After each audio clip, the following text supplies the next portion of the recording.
नमस्कार, जय हिंद दोस्तों। स्वागत है आपका अपने YouTube चैनल सारांश कंपटीशन क्लासेस के एकेडमी में। तो पहले दोस्तों, इस क्लास में अपन डिस्कस करने वाले आपके कि सर ये जो अपने लिमिटेड समय बचा है, ये जो अपने लिमिटेड समय बचा है किसका, रीट प्री 2025 किसका। पहले दोस्तों आपके REET pre 2025, REET pre 2025, REET pre 2025 और ये एग्जाम पहले दोस्तों आपका होगा 27 फरवरी को। कब होगा?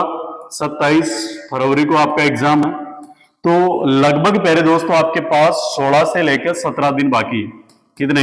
16 से लेकर 17 दिन बाकी है। अब इन 16 से 17 दिन के अंदर आप ऐसी कौन सी चीज पढ़े ताकि आपका पूरा मामला क्लियर हो जाए, एकदम आसान तरीके से आप इस एग्जाम को निकाल पाओ। तो पहले दोस्तों, इस एग्जाम के अंदर आपको 16 से 17 दिन के अंदर अब क्या रणनीति अपनानी है वो ध्यान से सुनो। अब एक बात ध्यान रखना दोस्तों, नए मैटर के चक्कर में नहीं फंसना है। नए मैटर के चक्कर में नहीं फंसना है, ध्यान रखना। नए मैटर के चक्कर में नहीं फंसना। अभी भी अगर तुम्हारा मन बोलेगा कि भैया अभी तक तो मैंने कुछ ही नहीं पढ़ा, मेरे को तो कुछ ही नहीं आता, 27 तारीख को एग्जाम आ गया और 19 फरवरी को एडमिट कार्ड आ जाएगा, मन तो हल्का ही ना आवे, तो किताब ले रहा और मार्केट में जा तो न ले भाई। अब तक जो आपने पढ़ा है, आपके जो नोट्स थे, आपने जहां से कोचिंग की थी वो सबसे बेस्ट है। आपके जहां जहां से भी जो नोट्स आपने कंप्लीट किए वो सबसे बेस्ट है, उन्हीं को लेके चलो। अब लास्ट समय में आपको क्या करना, देखना ये समय बहुत कम बचा है, इसमें आपको क्या करना है कि जो चीजें पढ़ी है उन्हीं चीजों का अब रिवीजन करना है। क्या करना है? रिवीजन करना है सर, बिल्कुल अच्छी बात है। रिवीजन के साथ में और क्या करना आपको कि मॉडल पेपर निकालने हैं। अब कम से कम आप प्यारे दोस्तों 10 से 12 मॉडल पेपर आपको निकालने हैं। कितने? 10 से 12 मॉडल पेपर आपको एग्जाम से पहले निकालने हैं, क्योंकि आप बहुत सारी छोटी मोटी मिस्टेक्स करोगे, बहुत सारी गलतियां करोगे, जिसके माध्यम से आप एग्जाम में जाते डिमोटिवेट हो जाओगे। ध्यान रखना, उस जो लिमिटेड अपना एग्जाम का समय रहेगा, उस एग्जाम के अंदर यदि आपने अपने प्रेशर को हैंडल कर लिया तो ध्यान रखना प्यारे दोस्तों, आपको सफल होने से कोई नहीं रोक सकता। और यदि आप उस प्रेशर को हैंडल नहीं कर पाए तो ध्यान रखना आपको असफल होने से भी कोई नहीं रोक सकता। एग्जाम के अंदर बस आपके पेशेंस का परीक्षण किया जाता है, आपके धैर्य का परीक्षण किया जाता है और आपका माइंड किस प्रकार से काम कर रहा है उसका परीक्षण किया जाता है। यदि आप अपने माइंड को स्थिर रख के जितना आपने पढ़ा है, ईमानदारी से अपने ईश्वर को याद करके, माता पिता को याद करके पेपर करना शुरू करोगे और जितना आपने पढ़ा है बस प्रयास ये करना है कि आपने जो चीज पढ़ी है वो आपकी गलत नहीं होनी चाहिए। इजी प्रश्न कभी भी आपका गलत नहीं होना चाहिए और जो आपके मन में सबसे पहले आंसर आए वो आंसर हमेशा आपका राइट होता है, तो उसको आपको करके आना है। और रीट प्री के अंदर आपके कोई माइनस मार्किंग नहीं है, इस बात का ध्यान रखना। पहले दोस्तों, रीट प्री के अंदर आपने जितना कुछ पढ़ा है वो बिल्कुल सफिशिएंट है, पर्याप्त है, लेकिन अब प्रेशर में नहीं जाना है, क्योंकि बहुत सारे बच्चे प्रेशर में जाएंगे कि सर मैंने इतने दिन जो पढ़ा है वो दिमाग से ऐसे लग रहा है कि सब भूल गए। ऐसा लगता है कि प्रश्न देखते ही और पुरानी चैप्टर देखते ही, सिलेबस देखते ही ऐसा लगता है कि मेरे को अभी तक कुछ भी नहीं आता। पहले दोस्तों, आपको ही नहीं पूरे राजस्थान के बच्चों को ऐसा ही लगता है कि सर अभी तक हमको कुछ भी नहीं आता, लेकिन जैसे ही एग्जाम देने जाते हैं तो उन्हीं विद्यार्थियों में से एक बच्चा होता है जो टॉप भी करता है। इसका मतलब क्या हो प्यारे दोस्तों, ये सारा खेल रहेगा आपके अब कॉन्फिडेंस का। इन 16-17 दिनों में आपको इतना ज्यादा पॉजिटिव रहना है, इतना ज्यादा एनर्जेटिक रहना है कि सर मैं कर लूंगा। बस आपको मन में एक ही बात सोचनी है कि सर मैं आराम से कर लूंगा, मैंने जितना पढ़ा है उसमें से प्रश्न गलत नहीं होने दूंगा। और अब क्या करना दोस्तों, आपको जितना भी आपका सिलेबस है उसके जो मेन बेसिक जानकारी है, जितने भी टॉपिक है उनकी बेसिक जानकारी आपको रीड करनी है। बेसिक जानकारी क्या करनी है? रीड करनी है। इसके अलावा प्यारे दोस्तों, अब आपको क्वेश्चंस निकालने हैं। क्वेश्चंस में सबसे पहले आप वो क्वेश्चंस देखिए जो प्रीवियस ईयर में आ रखे हैं आपके। किसमें? प्रीवियस ईयर के अंदर आपके, या पुराने जो वर्षों के अंदर जो आपका प्री का एग्जाम हुआ उसके अंदर प्रश्न आ रखे हैं। इससे पहले दोस्तों आपके सामने क्या होगा कि प्रश्नों की एक प्रकृति आपको समझ में आएगी कि रीट प्री के अंदर कैसे प्रश्न पूछे जाते हैं।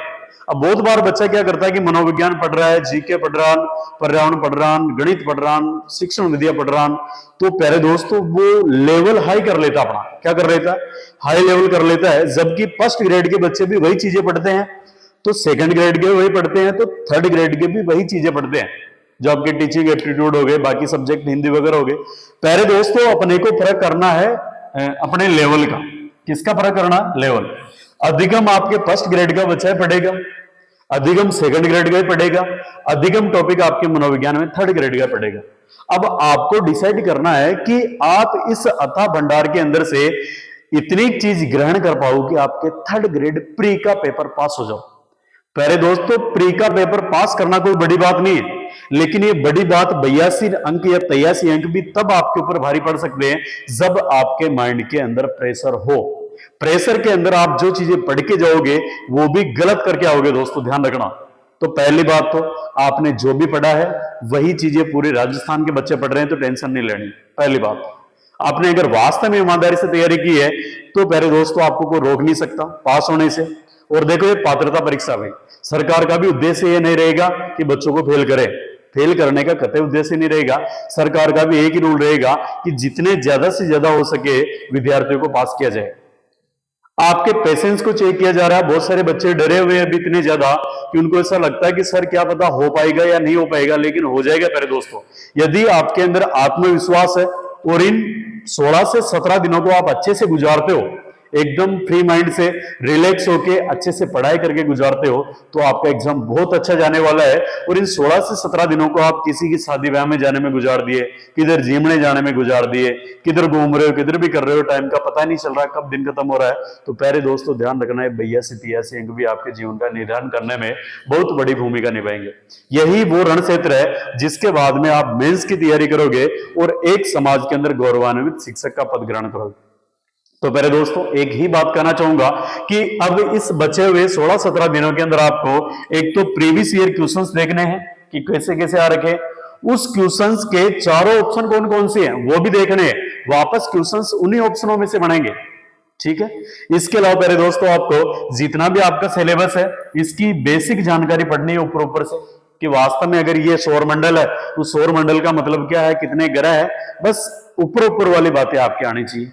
और लगभग प्रत्येक पेपर का 60 से 70% आपका जो वेटेज होता है इजी होता है, और वापस फिर 10-1% आपके कितना, यानी थोड़ा हाई लेवल का, फिर उससे हाई लेवल।